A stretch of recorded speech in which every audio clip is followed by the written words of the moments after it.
1% or less actually make financial independence.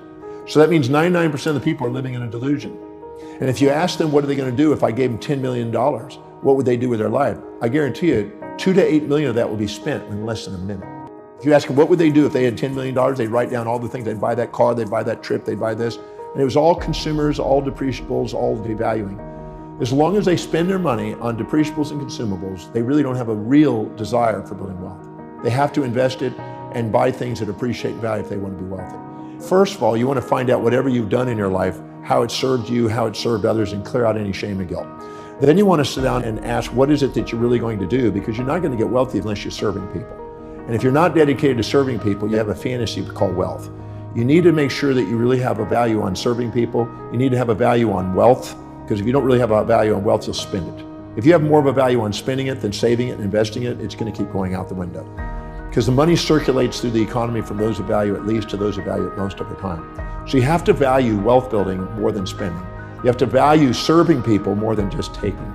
And you have to be able to be dedicated to something that's really congruent with your values, or you won't stay with it. You won't build momentum and perseverance towards the accomplishment. And people who have a forced automatic savings in place and are willing to consistently study and research because they value wealth building. Warren Buffett by the time he was 11, he already read all the books in the Omaha, Nebraska library on wealth building by the age of 11. He was committed to the outcome.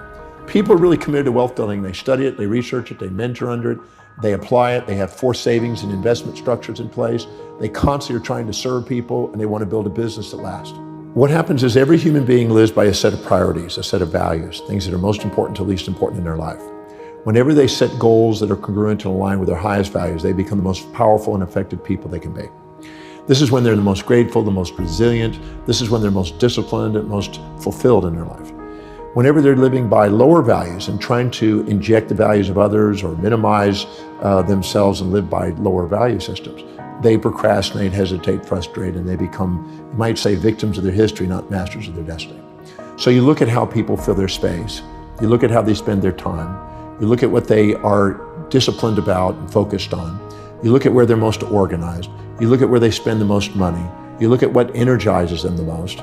You look at what they think about, visualize, affirm, and converse with others about most that is in line with what they're creating in life. Look at what they're inspired by, what their goals are, and what they love learning. If you look and find the common threads to those questions, it'll narrow down to what you're dedicated to and what you spontaneously can't wait to get up in the morning and do. Any individual that is setting goals, intentions, that are congruent and aligned with the highest values, they have the highest probability of being spontaneously inspired in the morning to get up and do it. So if you have an entrepreneur that's working in a business and they found what is most meaningful to them, they have found the tap dance to work energy that Warren Buffett describes.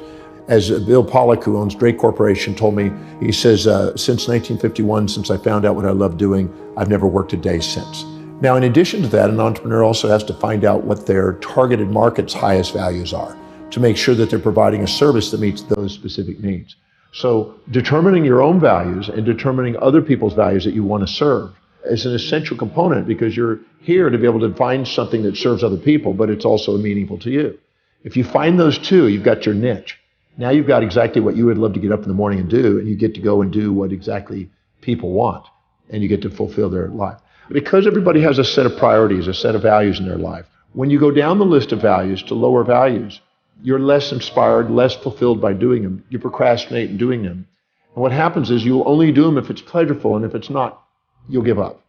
So the key is to make sure that everything you do is highest priority, the thing that's most meaningful to you, so you don't give up, you have the resilience, and you embrace pain and pleasure in the pursuit of a great purpose.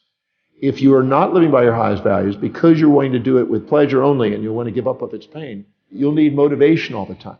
The difference between inspiration, which is from within, is people who are inspired from within are living by their highest values.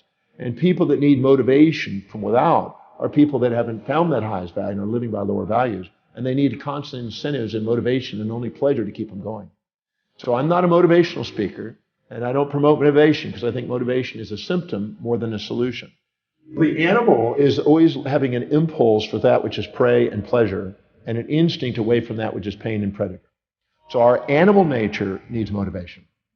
But our truest nature, our human nature, the one that activates the telencephalon in the brain, the executive centers of the brain, which allows you to be an executive and a leader in the world, transcends this pain, pleasure, amygdala reaction of the lower animal within us and allows us to function from an inner core mission that transcends that and allows us to be able to embrace pain, pleasure, support, challenge, ease, difficulties.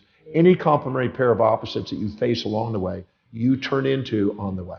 If you're expecting to float across between two buildings, that's unrealistic expectation. Or if you're expecting yourself to do something that's truly not high on your values and not meaningful to you, you'll tend to give up. Or expecting some other human being to do something that doesn't abide by the laws of the universe, or expecting them to live outside their values. Because every human being makes decisions according to what will give them the greatest advantage over disadvantage, greatest reward over risk to their highest values. So if you expect yourself to do something that's not really meaningful to you, it sounds like a neat whim, but it's not really you, you're going to end up self-defeating and end up with the A, B, C, Ds of negativity. Internal anger and aggression, internal blame and feelings of betrayal, internal criticism and challenge, internal despondency, despair, and depression. And these ABCDs of negativity that you internally have, which some people call negative self-talk and negative self-behavior, is actually a feedback mechanism to make sure we're setting realistic expectations that are aligned with our real values. And we know that it's real if we can see it in our mind's eye, we see the strategy, we know the action steps, and it's obtainable. Now, those are the keys. When you do, you have a realistic expectation, you keep showing effort and evidence of manifesting what you want to manifest. The wisest thing to do is start with simple goals that you achieve and train yourself to do what you say. If you train yourself to do what you say, your piggy banks become biggie banks. Your little action steps become big dreams. And if you live congruently with your highest values, you have the highest probability of achievement and you won't give up on your goals. So if you set goals that are congruent, that are truly meaningful to you, and you start chunking them down into small enough bites, so you just keep doing things and keep rewarding yourself by accomplishing immediate steps, you'll end up manifesting things because you just strategize your way into the bigger game.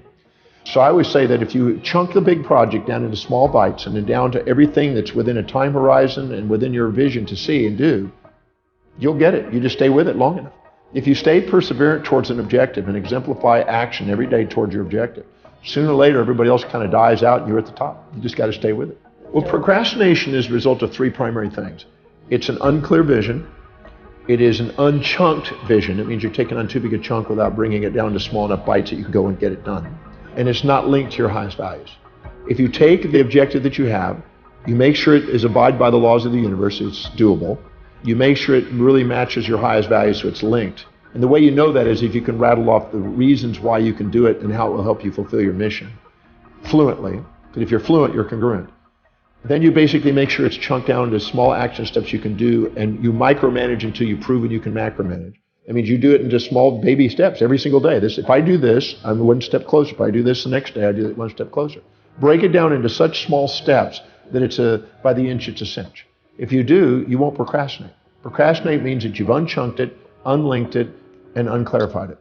I think that people who think they're going to be positive all the time are delusioned. Just like a magnet, it has two sides, and you have two sides. And the more you set up a fantasy that has only one side, the more you get depressed when it doesn't match your fantasy. So I'm a realistic guy that sets real goals in real time with a balanced orientation, and I accomplish more by doing it than setting up fantasies and then having nightmares. So I'm not a positive thinking guy. I'm a balanced thinking guy. But when people are down, that you need the positive thinking. But when you're up and you're fantasizing and setting up fantasies and pies in the skies, you need some critical thinking to be able to put you back into reality. So I'm a believer in both sides are needed. So what I did is I did a number of steps. One of them is at the end of the day, I would stop. And if I had this super high day and really thought I'd really done something and really was puffed up and kind of proud, I'd ask, who did I forget to serve today? Who did I not call? What procedure did I not follow? What name did I overlook? What priority did I not hit today? I would ask questions that learn to self-govern myself back down into the center.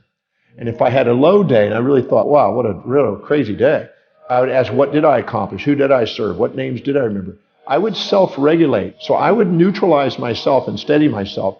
And instead of having volatilities in my business, I had steadiness. I also forced in savings. I didn't wait for profits. I forced profits in. I paid myself first. I built up a big cash reserve, so it decreases the volatility. It increases the client quality that I had. It increases the associations, opportunities, and alignments to greater opportunities in business. I made sure that I focused on the priorities each day, delegating lower priority things on a regular basis, because if I was going to do low priority things, I was going to keep myself in a low priority position. If you're doing what you love, it was Peter Lynch in his One Up on Wall Street back in the 90s, he said, if you're grateful for your job, if you love what you're doing, you're inspired by the vision, and you're enthusiastically working, that company's going up in value. And if you're going to buy a stock that you visited the company and see those 4 things. If those 4 things are in place, the company's going to go up in value, because that's 4 things that exemplify what's possible and draw and magnetize charismatically people to people who are doing those 4 things. A company can't grow without those 4 things.